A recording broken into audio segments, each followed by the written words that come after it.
I'm Paul Carroll. I'm the editor-in-chief of Insurance Thought Leadership. I'm here speaking with Sagalow, who is the founder of Innovation Insurance Group, and we're talking about innovation. This happens to be something that I'm very interested in, and it's really the reason I got involved with ITL.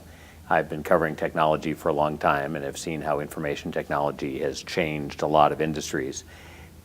Insurance has been insulated for various reasons, but I think now's the time. And I think insurance will go through more innovation over the next 10 years than it has over the last 25 or more. So react. I've read your book, and it's quite insightful, and I think you're absolutely right. The insurance industry has not historically been known to be very innovative. But if I can use the words of a good friend, Mike McGavitt, who's the CEO of Excel, if we as an industry do not become innovative, we will become irrelevant. What a powerful statement that is. Right. Recently, I had an opportunity to be interviewed with Kevin Kelly of Ironshore, Vince Tizio of Navigator, and Ben Walter of Hiscox. And the issue was innovation in the insurance industry. And the one thing that we could all agree on is that innovation is key if the industry is going to survive. And that means if we're going to be able to respond to our clients' needs as they change. So how do you advise people to start thinking about that? I believe it starts from the top, which is that you have a culture of innovation, a culture of creativity. Then you create a strategy that arises from that culture, and then you create a process that arises from that strategy. But without the culture of innovation, and without it starting from the top, simply having a strategy or simply having a process is doomed to fail. I agree totally about starting from the top. I spent a lot of time in Silicon Valley, and there the attitude seems to be that the startups have to win. You know, they're the smart young guys and so forth. But the thesis in the New Killer Apps, my book, is that the big companies ought to win. They've got the assets, they've got the relationships, they have all this stuff going on. But sometimes it's hard to shake people out of their tradition. How do you help companies start a culture of innovation so that they don't just sort of say, well, we're going to keep doing stuff the same way we've always done it because it always worked and it always will? It is a challenge, and a big part of my practice is helping large companies create that culture of innovation. And there are certain things, of course, you can do in terms of setting up a reward system, setting up statements by the CEO. The challenge for many large companies is that they've done business in a certain way, sometimes for hundreds of years. Mm-hmm. And they believe that the way they've done it always worked. And it's that misperception of reality that is the reason why the airlines are not owned by the railroads.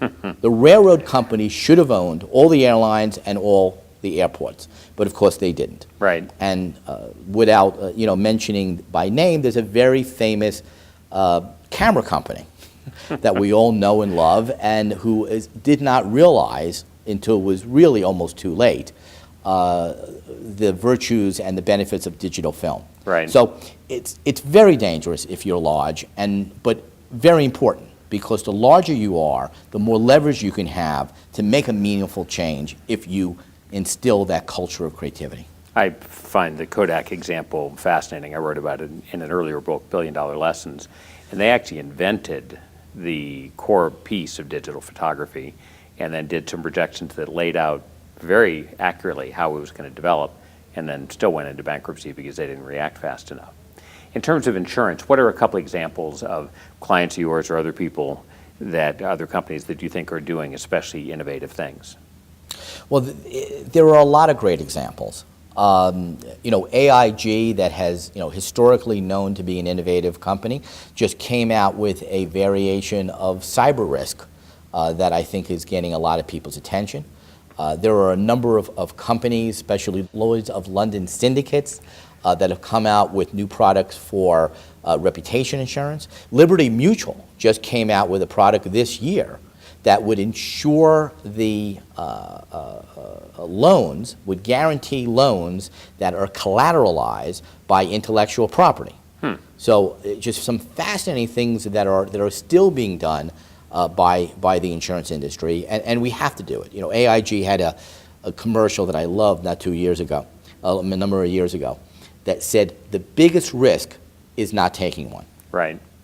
How about areas that might be fertile for innovation? If you look out 5 years and we're advising clients on places to look, where would you point them? So there are a number of areas that the insurance industry just hasn't gotten right.